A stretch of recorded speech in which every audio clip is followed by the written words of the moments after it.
Hindi bala ang kailangan namin, kundi lupa ang kailangan namin.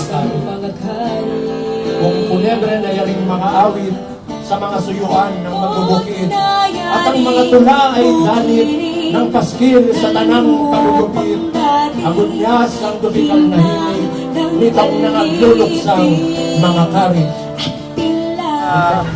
Nagpupursige ngayon yung mga mamamayan na kumuha na ng mga lupang kanilang mabubungkal. Huwag na natin hintayin ang desisyon ng ano pa man. Bungkalin na natin tayo na magdesisyon. Pero kasi sa mga mamamayan, nawawala na yung takot. Parang nasanay na nandiyan sila na palakad-lakad, paikot-ikot. Parang nasanay na rin. Wala nang takot. Bahala kayo kung pumatay pa kayo, kung ano pa man ang gawin ninyo. Basta kami, gawin na namin itong nararapat.